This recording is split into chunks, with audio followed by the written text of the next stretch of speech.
And we're back at it again. Another week, another guest, another exciting episode loading. Thank you so much for joining us and for choosing us for this conversation. Today's guest is somebody that I met many moons ago. He doesn't know this, and I want to find out from him if he remembers when we met. My name is Sipho, and this is The Rap. Today's guest is none other than Nyaniso Dzedze. Hey, bro. Greetings, sir. You are? Fantastic. Nonsense. Thank you so much for coming through. It's a pleasure. I'm so First excited. time I just found out I'm number 10. That's a divine number. Yeah. Thank you for having me. Welcome. I always ask my guests this question, and I'm gonna do it. I'm not gonna change anything today. Yeah. If there was a billboard, a big billboard with your face on it, and a caption that captured the essence of who you are, what would it read? Damn.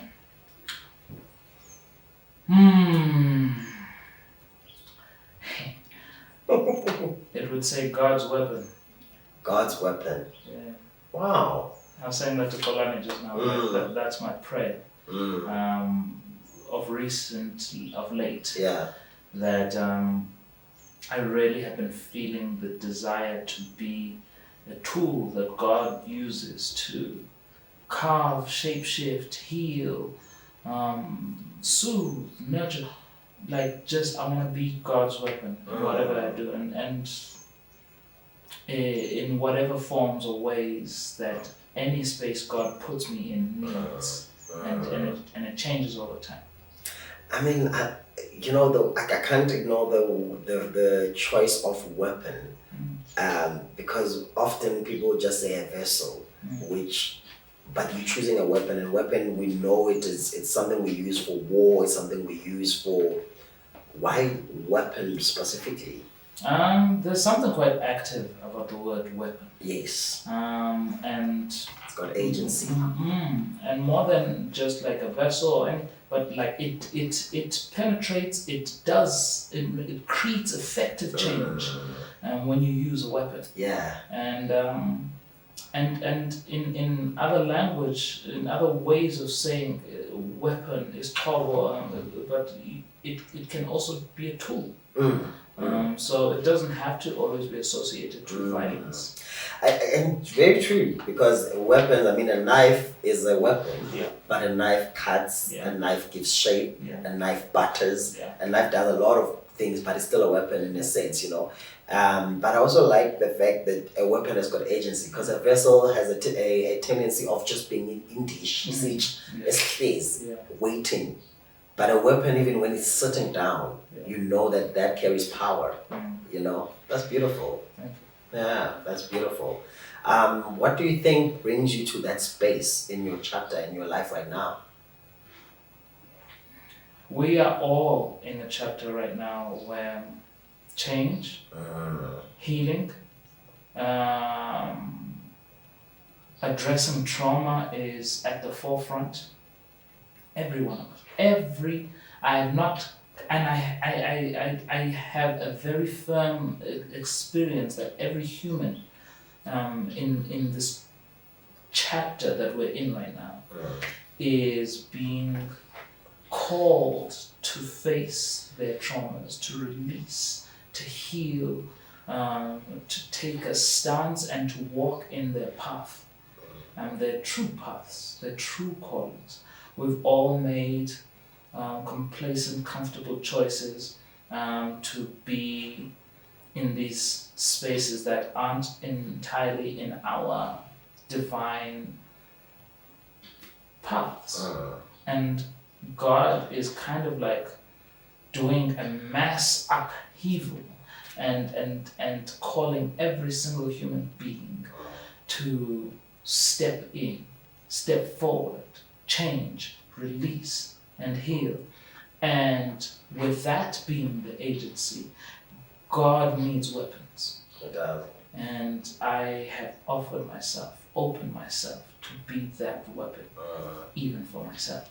That is very beautiful, because that says you are ready to do the inner work. In fact, you are doing the inner work. Amen. Yeah, and then in doing the inner work, you also understand that it is something that has to serve beyond you. Yeah. Because I think whenever we're speaking about purpose, when it's just looking at self, it doesn't do greater good for the community or for people around. But the minute we heal self, we open ourselves for the journey, but our journey that benefits others, we end up having healthier spaces, you know.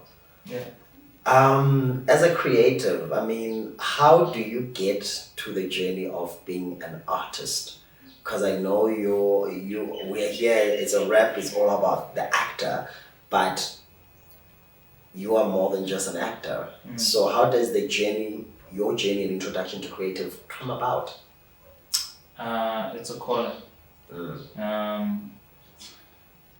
We're all living our purposes. Some of us, it's unconscious. But we are all in our divine paths. And the more that we bring awareness to it is when we can walk those paths with the greatest impact. Artistry is a spiritual calling. I believe all of us are creatives, and it is a calling to be an artist. I have always been called artistically, and anything outside of art has been difficult for me to navigate, especially in my youth. It has then become the vehicle and the vessel for everything else that is a part of my voice, which is my dedication to men and men's work, my dedication to spirit and having a wide understanding and connectivity to God and what it is to know my own spirit and everything else. But when in the journey did you become conscious of it being a calling? As you say that sometimes people walk in purpose, consciously or unconsciously. Sometimes people just see the creative space, the art as merely just talent, you know, and they don't relate to it as anything more than that. Yeah. So what brought, like, when in your journey did you start to say, man, it's more than just talent?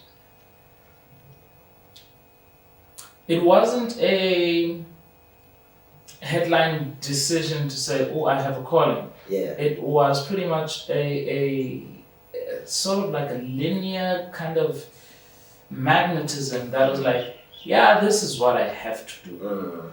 And it happened for me because it was music at first. Music opened me up, and I wanted to sing, and I sang a lot. And then when I hit high school in grade 11, having the opportunity to do a school play, after I did that school play, it almost was like a foot landed and it was like, yeah, this is what you're called to do. And I didn't even need to do it in matric. I didn't need to do the school play in matric to know that this is what I wanted to do. Because God is like, you want to do this thing, né? And you want to go to university, né? Okay, let's pass matric first. And then in matric, I was fully focusing on just like getting an exemption, just so I could get into university. And so I did. But the foot came down and the clarity came down in grade 11 when I did that school play. And I was on stage and I sang and I was acting and I received what it did for people and what that intent did for me. And I was like, this is what I have to do. I love it. I mean, I was surprised as well when I was doing some research preparing for today about the singing part, because I've known you for some years, though you have not known me, but I've known you for so long that I never associated the singing as part of your journey. Yeah. I met you, okay, you don't remember when you met me, right? Well, how do you remember us meeting? Brother, so I have a men's Facebook group called Veladat. Yeah. And I remember engaging with you on Veladat. I remember your face looking familiar, but I was just like, oh, it's a Vit's face. Yeah, it's a Vit's face. And because when I left university, I never stopped coming to university because there was plays, there was things, and I interacted with people in that space a lot. So that's me. I was just going, is probably a Wits Yeah. interaction. Well, Where, what, how? yeah, we'll come back to Velatata in a few. I met you in 2010 when I was crewing on a show for Whale Festival, and that Don't mess was around. yes, The Notes way to that I did Beverly. crazy, Yeah. crazy. I was crewing for that because I was working with Jefferson, and there was this conversation of this guy who's Yeah. been abroad and Yeah. who's, everyone was speaking so highly of this guy, and I wanted to meet him. And you come in there, and you just, at the start of the show, you did your things, and you were doing movement and dance. So my introduction to you was as a dancer, on Nose to Beverly. And I watched the show. I was the guy on top making the papers for. Yeah, you did the papers. Yeah, I did the papers at the end of the piece, and it's now almost a full circle, because at that moment I was just like a student coming into Verds, still haven't been performed, but seeing what people are doing, what is possible, where people can go, and the festival and that show was so moving. I was also not yet familiar with physical theater. So to me it was like a dance piece, and yet, jive. But then I'm seeing these notes, and there was so much storytelling in it, and there was a lot of value. So that's where we first met. Amazing. Then fast forward over the years, we'd meet in circles because you would always be around Jeff, and whenever I see him, I was in the space, but we never really interacted because we didn't know each other until the Velatata chapter. And then you created the space. I saw it. I wanted to come in, and it was a beautiful space for men. Still is to voice out. Let's maybe dive into that before we get back into your artistic journey and Beverly specifically. Velatata, you come up. This was 2020. No, it was not 20. I think 2017, 2018. Yeah. Something like that. Yeah. So what brought about the need to gather men and give them a platform to speak? Well, my wife. Yeah. So I met my now wife in 2012. Yeah. And we had a beautiful journey, a beautiful story, and I hurt her a lot. I experienced my own hurt in that relationship too. But after taking a look at the hurt that I had done, not with the intention of hurting her, but serving whatever it is that was moving in me, the many pieces, it made me stop when I really saw her crumble and ask myself, why am I choosing what I'm choosing? Why am I doing the things that I'm doing? And from that conversation with myself and those questions, I realized there was patterns of men hungering for validation, for love, for affection, for intimacy, for being seen, being witnessed in our hurt, for being heard, the voices that we never get to express, the gentle, softer parts of ourselves that we never really get to speak to. And I was like, it's not just me. Every man that I've met is going through this. Let me create a place where we can do that.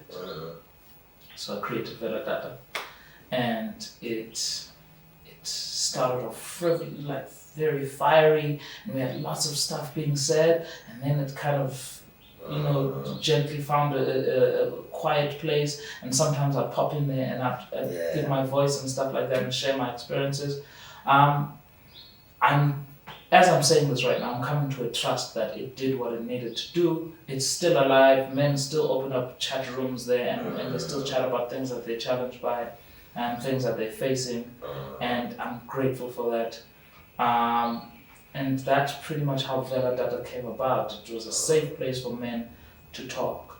And as my journey goes on, I have kept finding safe places for men to talk, to feel, to unpack, to question what's going on inside. And more things have been unraveling very recently too, and we'll get to that, but that's the Velatata. That's beautiful. I mean, I thought it was a beautiful platform for men who gathered there as men, regardless of creed, race, religion, sexuality. You know, we all came from different spaces, which was good because then I get to hear different perspectives, which I might not have in my personal circles, you know, because in my personal circles, I choose what I want. I choose what is, which direction is pouring into me. But in that space, it was good to say, oh, is that what he thinks? Is it his thoughts or a community thought? And, you know, and we get to debate that. Sometimes some posts would get very long and others wouldn't. But I also think for me personally, entering the space, there was a beauty in having a space that existed, but also where it's not anonymous because you've got your profile of social media, but you can share certain things that you would not necessarily share in real time or everyday time. Because it's not everything that you get to pour out on people. I've learned that with my personal journey, that sometimes there are things that I'm more comfortable in speaking to a stranger about because I know that I don't have to meet you tomorrow. Yes. And you look at that uncomfortable thing again. Or you look at me in those eyes and you're like, I know your secret. There's that guy with the yes, the guy. So I have found a lot of comfort in meeting strangers and sharing, but also in being that stranger who holds space. And I think that platform gave me a lot of tools, or at least the license to continue to give space, to hold space. Well done on that. So we're coming back. As a child, did you want to be an actor? No. Okay, what was it? Because I wanted to be everything that just symbolized success. I thought of being a doctor. I thought of being what else did I think about? Soccer star. Do you play good soccer? Lawyer. When I was a child, I stood out. Yeah, okay. Now I submerge now. I hear you. And then music came into my life when I was in like 10, 11, 12. My brother introduced me to Joe Thomas, the R&B singer. No, it was that era. Change. You know, I owe my artistic trajectory to my brother and him bringing me a Joe Thomas tape. Cassette. We have to rewind. When do you drop music? Because I know you've not really engaged with it that much, publicly at least. I actively was pursuing music from about 11 years old till I was about 20. When I went to university, I took 2 degrees. I took a music degree and an acting degree. Okay. And my first year was me balancing those 2 degrees. The workload was so much that I had to pick between the 2. And I picked acting. And that's when I say 20 was when I went into my second year, and then I was focused on acting. And I sang Wits Choir for about 2 years, a year and a bit, and then I left that too. I'm still hoping to hear some of your work that you've done and maybe hear your voice, someday. I don't know, maybe someday. Yeah. I did not find it out because I'm on my personal, not my personal page, my professional page on Facebook. I'm the Nyaniso and Dzedze page. I am selling an online acting program. So I created my online acting program because when you reach a level of success or being identified as like a working actor in the industry, like you get a lot of followers, but a great deal of them are going to ask you a lot of acting questions. How do I become an actor? Give me a shot. Give me a chance. Can you teach me something? Can you give me the... And so instead of answering, because I've been answering those questions for years, and so instead of like every now and then like doing some long ass post of how to like break into the industry, I'm like, let me create a whole program that goes into specific elements about the acting journey and helps people get into doing that. So I created that, and once I created that, I find that on that space, as I talk about acting, I talk about music too. I talk about my own artistic journey. And while in the past couple of weeks I was selling and like re-inviting people to that acting program, I would sit there on live videos that I do for the followers, and I'd be singing. Well, I missed I've been that. Did you singing- save any of those? Huh? Did you save any of Listen, sir, go to the. I'll go check it out. Go to my page. Yeah, I'll See me definitely check it singing out. there. Yeah, Uh-huh. that's beautiful. You'll also go and then just comment there. See, from this show, it's a rap, and that's why we are there. Yeah. But anyway, that's so beautiful. Because for me, music has been my constant. Yeah. I came to acting also as well through music, and then I wanted to do musicals. Did you sing too? Yes, I grew up singing from a very early age, but kind it of was music never. did you sing? I sang everything from. I grew up in the church background, so Yeah. gospel was my roots. Still is, because my gospel tone is still very much there. But then I went to white schools, Yeah. which sang a lot of popish music. So I got Which exposed pop to that. music was a standout for you? Ah man, we're singing Westlife, we're singing also because it was African school, there was a lot of Ket Darren, Peter Smith, You sang and the mix. Chris Darren. Yes, and I did a lot of classicals like choirs, so there was a lot of that. But then musical theatre became the space, and coming into musical theatre, I wanted to study at Wits, but Wits at the time did not have musical theatre, and then that's how I ended up really forging into the drama space, which was still a blessing because it's become a tool that I use as well, which I appreciate. I love storytelling, I love being in character, but music is more for me the personal part. What's your go-to song?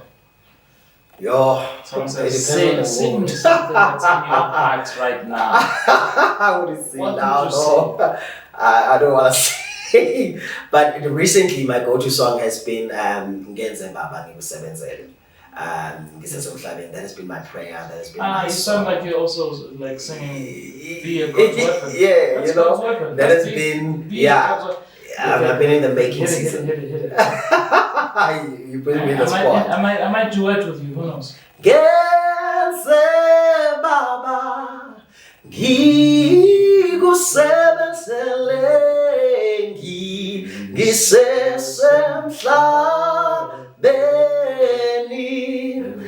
And you know what's funny about this moment is that I've recently told myself that when a person asks me to do it, I won't second guess it, I'll do it immediately. Amen. But this moment, You I second wanted guess. to second guess it because I'm like, Yes. Asiko On la, the we're fourth- not here for this. Same. But I did it anyway.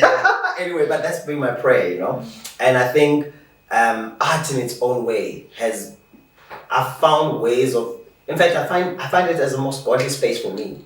And I think it's because I'm in purpose. When you are serving your purpose and you are in where God wants you to be, you are in God. You are with God, because you cannot then do it without Him in that space. You need Him, Amen. Let's get into, you've built a very beautiful career Thank you. in this country, and you've played such very beautiful roles as well. Some very memorable, some very interesting. Do you see yourself as famous? Yes. Yeah. Yeah. And how has that been? Beautiful. Yeah. I first resisted it. Yeah. I first didn't want to be a celebrity. I did a post on Instagram in my first 2 years of being well known, and I was like, I'm not a celebrity, and I did this whole post about not being a celebrity. And I guess it was me fighting for the idea of I'm a human. I'm a human first, not only just for me and my own self-protection, but I'm a human for you. I'm a human for you to connect to. I'm a human for you to love. Beyond the selfie. And to know that you have a brother, a friend, there's someone that you can talk to. And so don't separate yourself from me. Don't separate me from you, because I want to be your human connection first.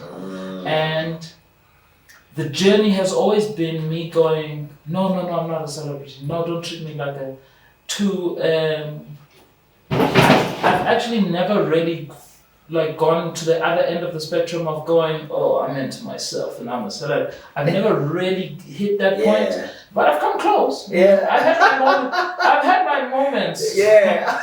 How dare you treat me on this like this? Do you know? Do you? No. I've had those close moments. And those moments are necessary sometimes, because in the making of your journey, even in training, Yeah. we never trained for the moment where you make it. We are believing we're working towards the day that we're gonna be on a bigger platform. And then you get, and to use another job, because you go to an audition, you get the gig. But then the show becomes something massive, the character becomes something massive, and no one ever trains you about how to then live that space. Because wherever you go, then people recognize this big character. And no one ever says, so when you get lost in that space, I don't blame people who get lost. I just pray for them that they don't stay in that space for too long. It's a thing that is invited by both me as the person that is the big character, as well as them being susceptible and open to seeing my humanity, because I can keep you or whoever sees me in whatever kind of way in that place of going, Nyaniso. I can keep you there, but I can also invite you and go, yeah, man, thank you for appreciating that thing, but this is me. And I found my role to play with people by keep bringing back the narrative that yes, I am that, and I have been that, and I'm glad that that served you, that moved something for you. But this is also me. This is also me. I love that. Yeah. That it's not I am that. I'm not that. I'm this. You are saying this is also me because you are that. That character, my body borrowed him. Yeah. And in a sense, I then borrowed his work. Yeah. Because I carry his work. But I'm not that character, but I'm also am. You know? I like that additional part. We are, because as actors, we are conduits. We borrow from ourselves, from our experiences, from our emotions, from our thoughts to create these characters. And yes, I may not be a sociopath who's beating his wife every day. But I do have aspects of me that is able to create that character, which means those pieces, they exist somewhere here, even though I choose not to be. They do. Not all of them, but many of them do. And maybe the shades of the darkness of them is within ourselves that we don't want to explore. And maybe it's safer that we don't sometimes, you know, for the sake of peace in the world and harmony. But health as well. You spoke earlier on about these conversations that are coming in, people asking questions about acting, and you now deciding to use the platform of creating this course where you can now teach it and then package it. And also that becomes it's an introduction now to a new hat because you are moving now from an actor to now the creator of this content and a business format. What has been some of the, and a teacher, yes. So what has been some of the lessons and the benefits of being on big shows, of being popular, of being famous, of being a celebrated figure? Eyes and attention. And that then also gives you the responsibility of what do you do with those eyes and that attention. Because now it's on me, so now what do I do with it? Let me talk to matters of my heart. Let me talk about men and men's health. Let me talk about how people can actually chase their dreams and bring their dreams to life. Let me talk about advocating for love and kindness and reminding people that we're all human. And come back to God. Come back to God. That's how I use and have been feeling the call to use this attention. So what has been some of the challenges that comes with this fame and the space?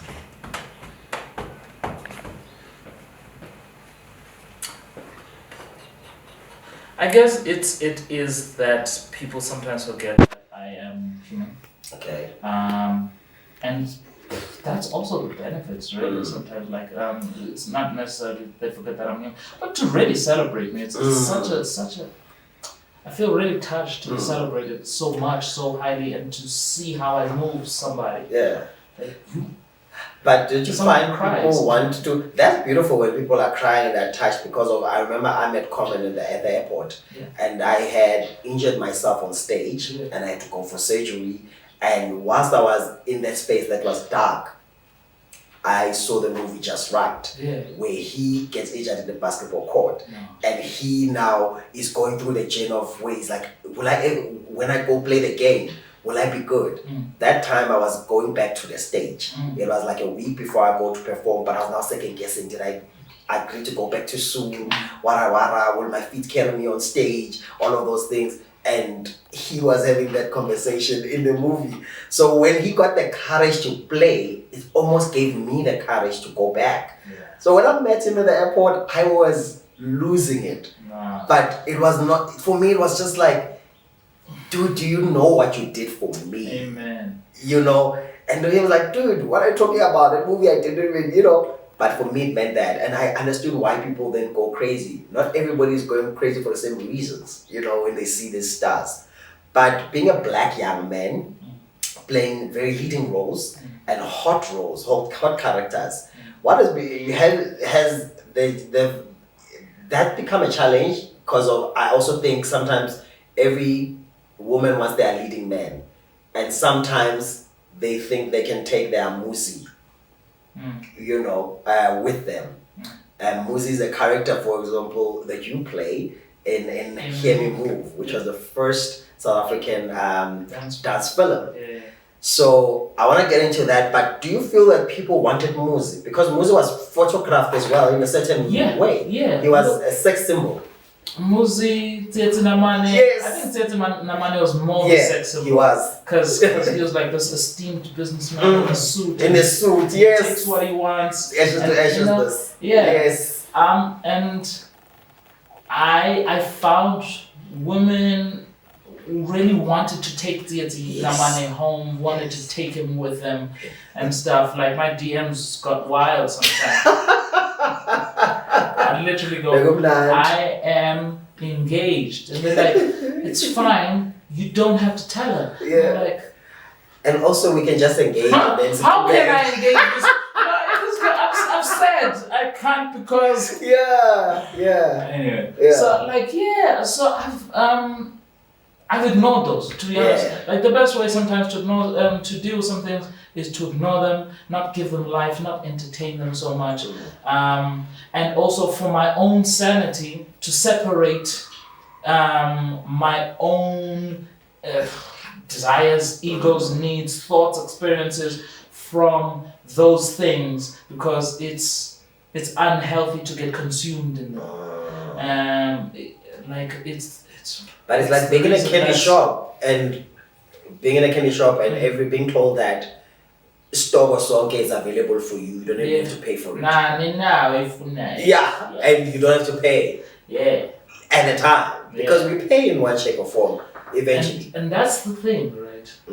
When the expiry date comes for you being that, it's traumatizing for the system to no longer be this hot thing. And I now see the patterns that have caused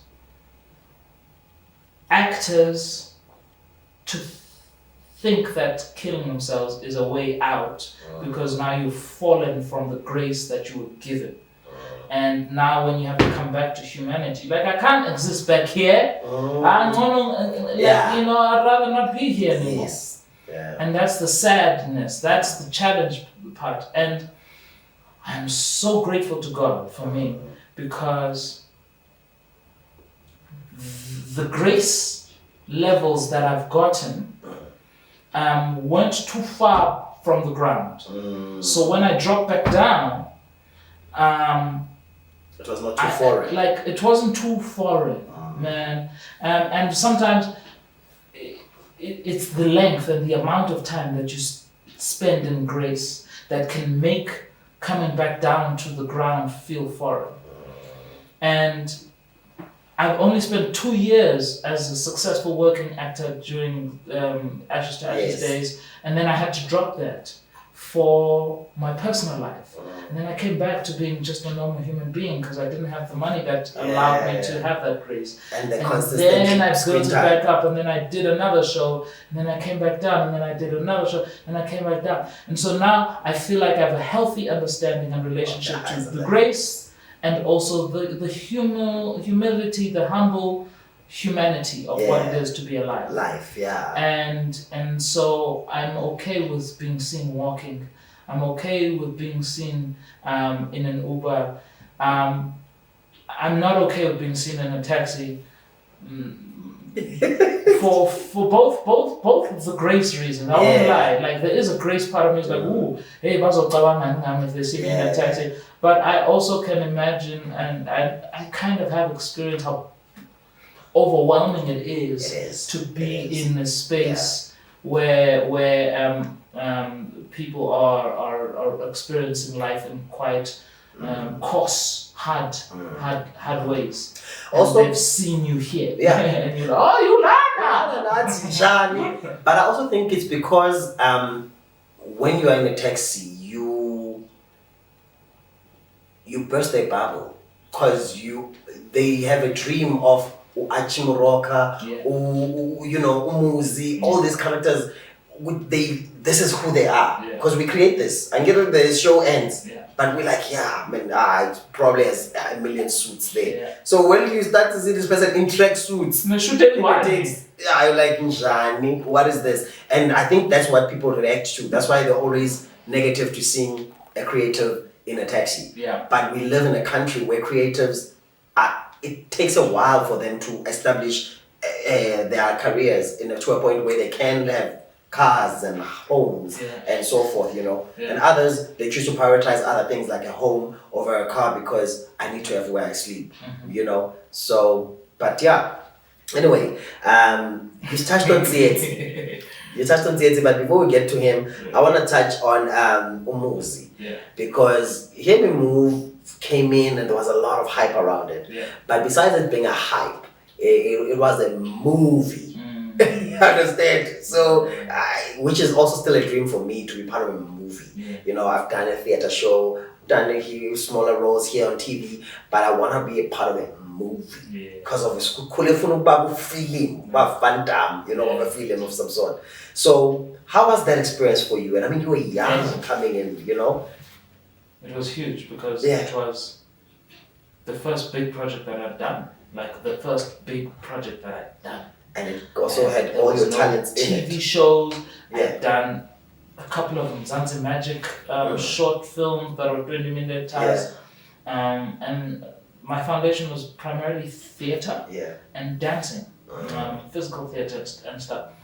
And I've never done anything of a big capacity. And because I had no idea, right? Like I was very naive. It made me show up in that space with a big, bold expression of myself. Because I wasn't very consumed by the industry. The industry hadn't impacted me and made me second guess myself. So I just showed up and I just did the most of myself and gave all of me.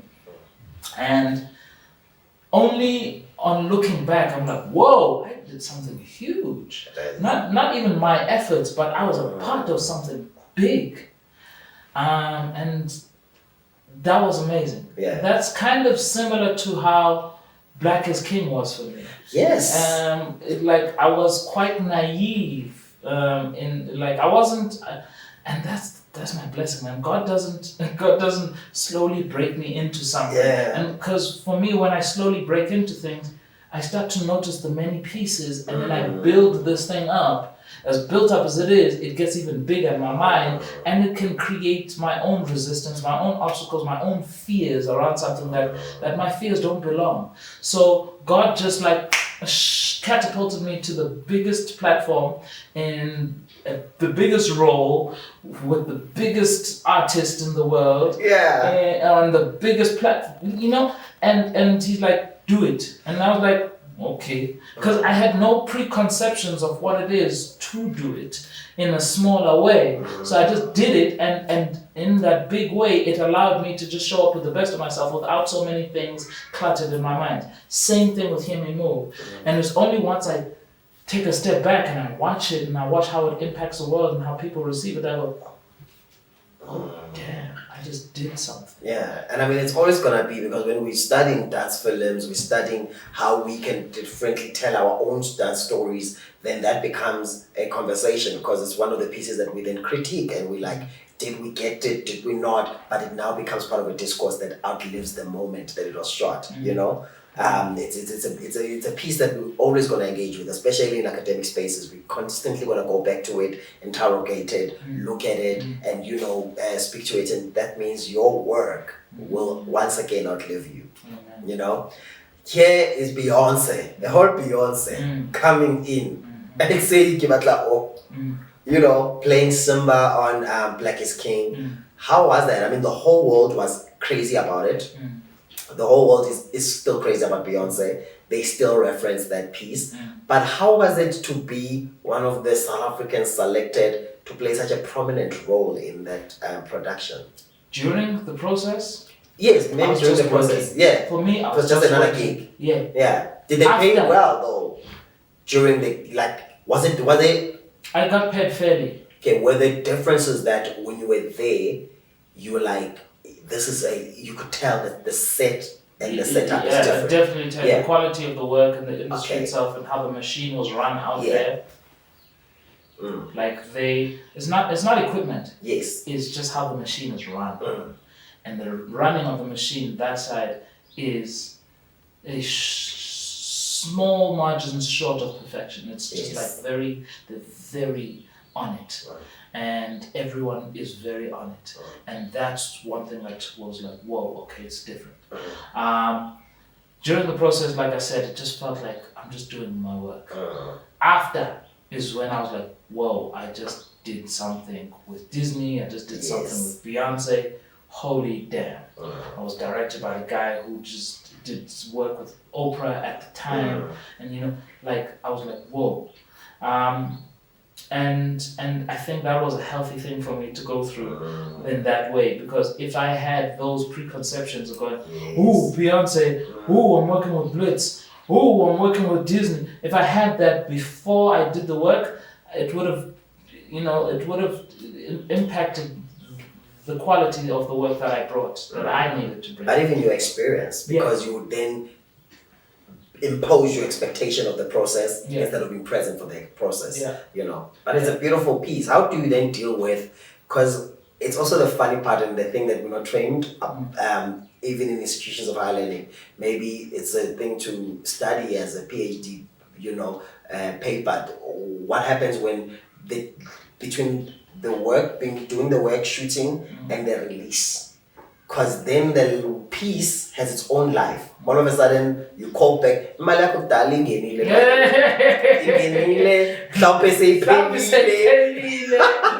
all of a sudden, there's interviews, there's spaces, there's events. All of a sudden, you've got this new life to the piece. How have you been dealing with that new life that keeps coming? And how can I will ask it two ways. How have you done it? And how can we, as a community of actors, do it better? Just keep remembering the work. Forget about the preconceptions and the notions that we create about the platforms and the people that we meet and the people that we even work with. Like, let the preconceptions go. I step into set and I go, oh shit, Vusikanene. And I'm like, oh, whatever. And I'll have my moment, and I'll go to my dressing room, and I'll remember why I'm here. And I'll look through my work, and I'll remember the scene. I'll forget Vusikanene. I'll remember the character. Yes. I remember my character, I remember their character. And that's it. And sometimes when I go on the screen, my character needs to crush this character. And I can't be in Vusikanene space when I am trying to run a narrative of what my character needs to do. And then afterwards, I consolidate, I thank the person, thank you for that thing, and then I go home and I'm like, I just did a fucking scene with Beyonce! Oh my fucking God! Yeah. After. Yeah. During, you do everything you can to remind yourself why you're here. But I want to speak about after. Yeah. So the piece you've done, you've shot, and it's alive now. Yeah. Now we are all crazy. Your family sees it. People are talking about it, and you're doing all these interviews. How do you reconcile that with your next? I do it with myself. Sorry to cut you, but I do that whole flip out moment with myself. Okay. And then I let myself feel those things. Yes. I let myself get excited. I let myself go, get blown away about what I just did. I let it. And afterwards, then I breathe and I remember that yes, in line with that, I did this work. Yes. And this is the thing that that created the vehicle for me to do that thing, and I bring a great deal of awareness and gratitude to the work. Yeah. And that's what runs me even after. I have such great respect for actors because sometimes when that thing comes out and that hype is happening, you are just coming back from an interview, an audition that you didn't get the gig for. And it's balancing the two. And then you go to an audition, Yes. and like you meet the people that are fans of your work or fans of something that you've just been, Yes. and now you are competing with them. Yes. Yes. And it's beautiful. That's the beauty and the humility of it. And it can be challenging, but when you remember, like, you just come from the same foundations of just being a human being and just a guy that is chasing his dreams. That's what you are. And you keep remembering that that's what you are. Then the spaces that come afterwards, they only serve to support that. Wow. I mean, I'm even in that space of just the guy that's just chasing his dreams, because I've chosen consciously to be the guy that is living, but I know that in the living there is a chase, but it's not about, because I found that in time past I used to chase so much that it was about the hunting. And in the process of hunting, you are so focused on hunting that you're not present to the fact that, but of this environment, who rights must lie. There's this, you don't smell the flowers in the room, bro, because of you just wanna push to the next. I lived 3 years of my life after university in a back room that was a third of the size of this room, and it was my everything. It was the washroom, it was the bedroom, it was the kitchen. Yes, it was gone. It was where I watched my little TV stuff, and so it was, I lived like that, and sometimes when I'm in my house and I go, whoa, I lived in a back room. Now I've got a house with a room where I can watch TV as opposed to... And take a swimming in the morning whenever I feel like it. I forget you watch the stories. I didn't want to add that part. I didn't want to add, but I can swim, I can sit outside in the patio. Whoa! Am I the same guy? And that's smelling the roses for me. And I do that sometimes. And Steve Harvey talks about praying every morning. I don't do it as diligently as that, but I try and pray as often as I can. And in the prayer, I remember where God has taken me from to where I am now. And that's the humility aspect, I guess. Maybe that's the piece that you're asking about.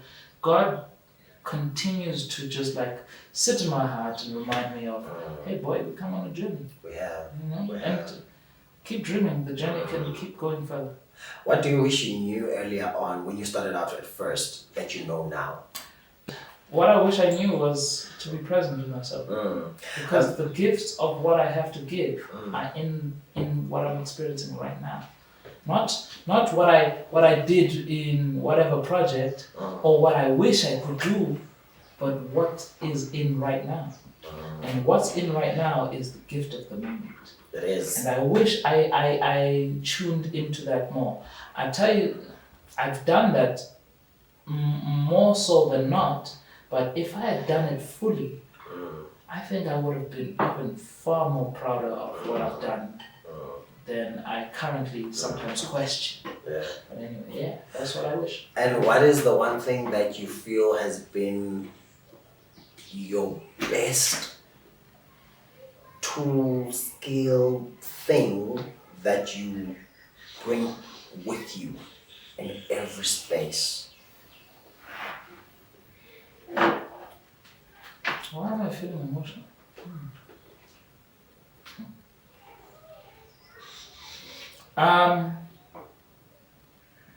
My truth.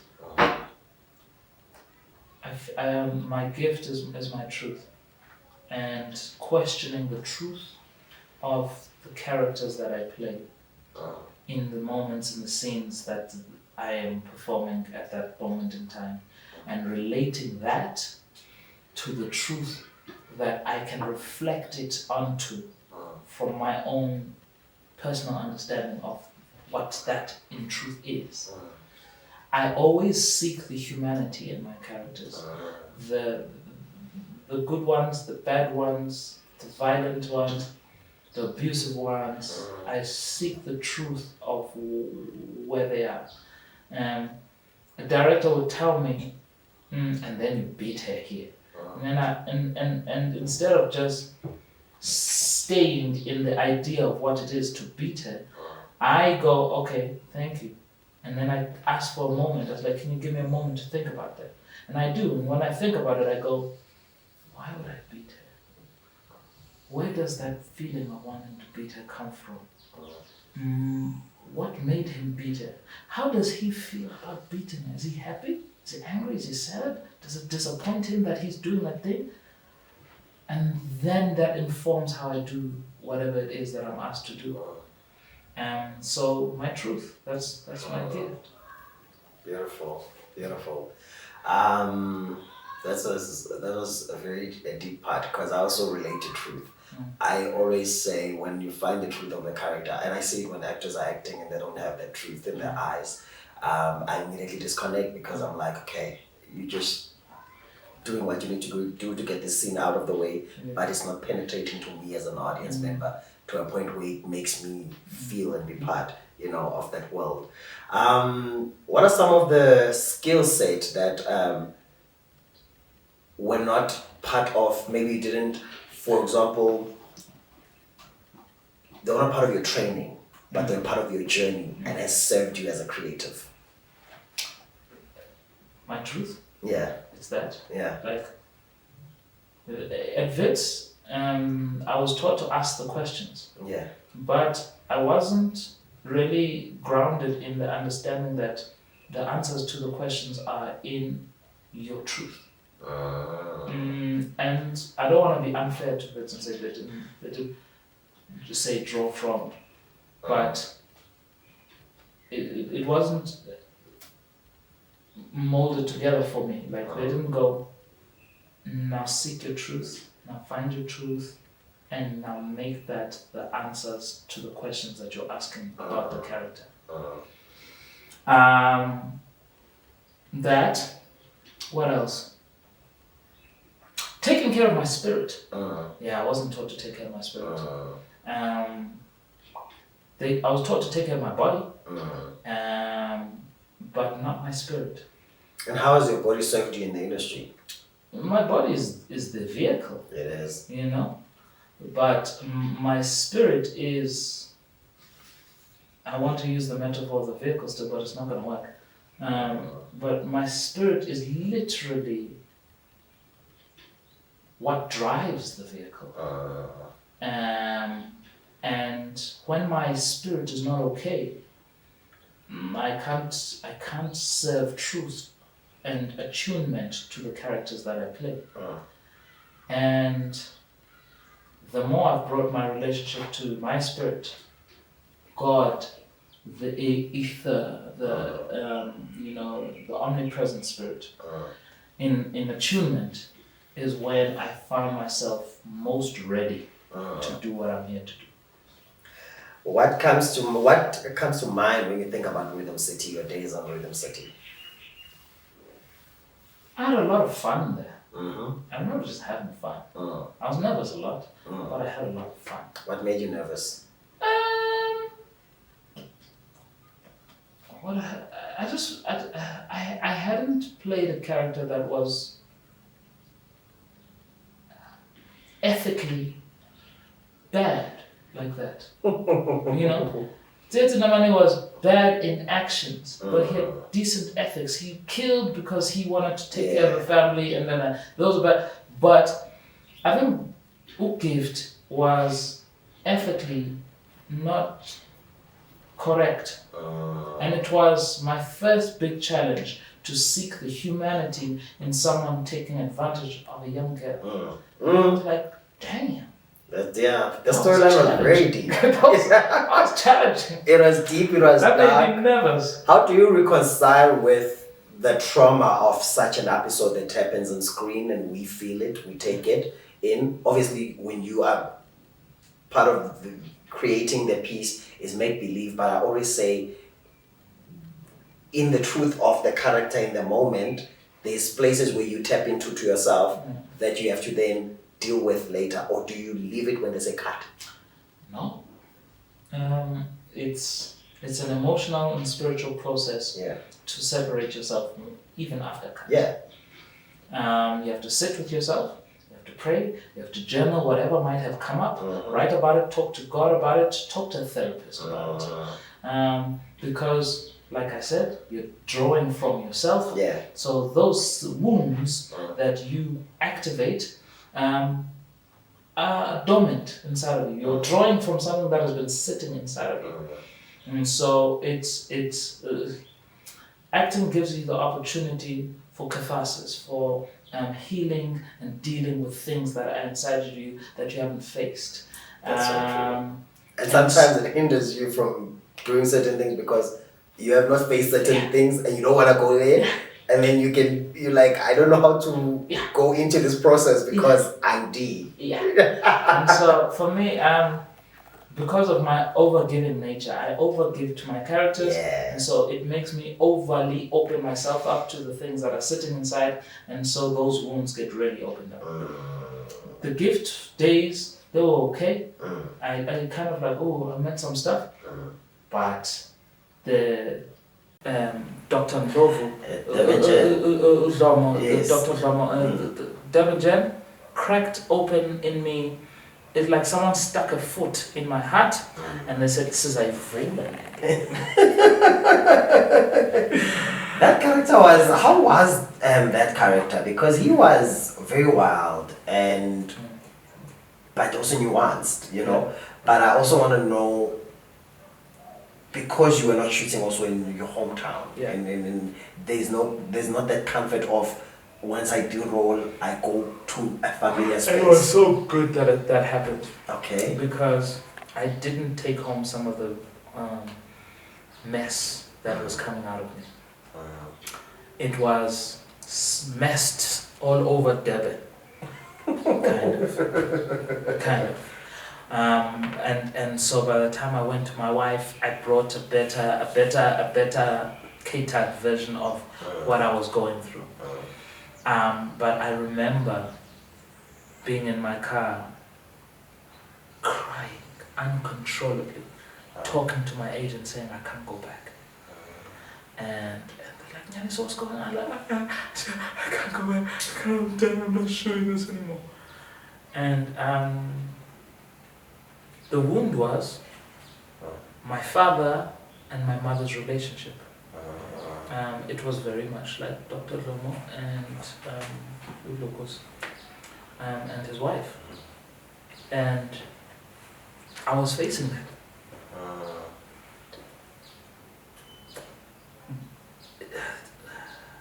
The reason why it took me so long to get back on the screen, and to all those people that are asking when am I coming back on, I'm back on screen, you haven't seen it yet. That's why. God was giving me time to process all of that wounding that had come out. Doctor really took you to that journey. Bro, I even did a post about it. I don't know if you saw on Instagram, like where I talked about like my mom and dad and their abusive relationship and how Lomo took me there.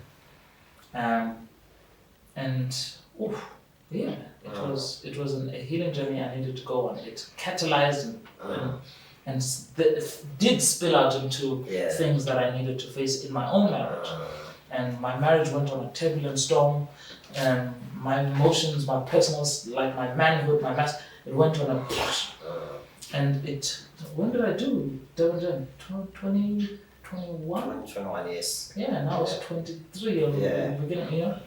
It took me about 2 years to find my center again. Or maybe the new center, because with every The character, new center. yeah, because with every character we grow differently. Yeah. With every experience we grow differently. Yeah. You know. But thank you for having opened yourself up to these characters, to having gone through that journey. A lot of times we just consume art, especially in this country, and we're like, yeah, we are entertaining ourselves, we are doing whatever, but we don't really take into account the precious tools and the instruments that go through the journey of birthing these characters. So thank you for allowing yourself to be that vessel, for being present, for rehearsing, for showing up, for honoring these stories. You've played characters with different shades, a lot of leading, angry, frustrated, people who are processing, which is human life. And as we wrap up, I just want to know which character, okay, maybe Dr. Lomo, you've answered this in a sense, maybe, but maybe not. Which character has shaped you for the best? Every single one. From the first character to the latest characters, my conversation with myself was, what is Nyaniso as a man going through? What are men going through? And how can that story be told? And that's pretty much how Veladata sows into it. That's the men's work that I'm currently doing right now. I just shot a men's talk show, which is going to fly soon on a new channel on DSTV, channel 266, called NWTV, and the show's called Emajidin. And pretty much we're just talking about things that men, or how men perceive all of the various subject matters that are going on in life, but through our voices, through what it means to us. And that, and the men's circles that I go to, the men's circles that I hold, they are all very much in line with the purpose that I feel like God called me to be the weapon of, is unpacking and bringing to health the story and the journey of being man. As it has made itself abundantly clear that man has a lot of healing to do. Is it necessary for young South Africans to still go study art? It's absolutely necessary. And studying doesn't have to look like the formal structures. It doesn't have to be university. It can be workshops. It can be getting an acting coach. It can be picking up a book. But you always have to learn, and you always have to put to practice, and then implement. Just give yourself the teaching of whatever it is that you're here to do, and that doesn't mean that you don't have to go study. Some people's journeys are very much in line with going to go study. If I had to redo my journey and choose again, you can go study in university, you can go do some acting workshops, you can find yourself an acting coach. Which would you choose? I choose university again. But that's my journey. And some people are doing incredible things and they didn't go that route. True. And like, so I don't need to juxtapose, I don't need to balance, I don't need to compare the actors. I don't need to compare to those vehicles of learning. They are what each individual needs, and each individual is different. And that different can be defined by money, can be defined by space, opportunity. It can be defined by actually just who you are as a person, where you're at, what do you need to do. And your network and so forth. That's it. What still excites you about the space of the acting space? The opportunity to human. That's it. Like I'm getting the opportunity to human in multiple layers, and the layers never stop. And the various reflections of what it is to be a human, they are so abundant. You know, there are still presidents out there that I want to play. You know, there are still kings out there that I want to play. There are warriors that I want to play. And those are human experiences that Nyaniso won't, in his Nyaniso experience, be. But maybe, who knows? But I get to be as an actor. As an actor. Yeah. I love that for you. I love that for you. Thank you so much for joining us. Thank you so much for sharing your time with us. It's one of the greatest commodities. In fact, it's your greatest, because money, if you give me money, I can get it, I can give it back. Yeah. But your time I can't. But I thank you that you shared yours with us. You are alive in this space and this moment with us. Thank you so much. I wish you the freedom. For me, the image of this young guy who everyone was speaking about now coming in and just dancing in white and these papers falling never leaves me whenever I think of your work. And that freedom that I saw in that space, may it be a reality in everything that you do for yourself. Yeah. Brother, thank you. I wish you and this space many more. Yeah. Healing, blessings, and conversations that will, you know, Yeah. touch and transform people for the better, and let God's work keep moving through you. I put this book out here on purpose, Yeah. facing everybody, because this book is a reflection of this man's calling in this world, and he's got many more books to release. I'm supposed to thank you, bro. Thank you. for this work. I look forward to my copy. Yeah. I'll be taking it home to everybody out there. Go find it. And that is Nyaniso. Dzedze. Follow him, be part of his story. And actually today we're wrapping up this season of the show, and we want you to know that the stories continue. We still plan on bringing you a lot more exciting guests in the future, but today we just wanted to honor this giant, celebrate his journey and follow his work. And yeah, till next, maybe before actually we wrap up, what's next for you? I can't say. Stay tuned. Stay Keep plugged watching in. your TV screen. Yes, because something great is coming up. From me, Sipho, as always, it's a wrap.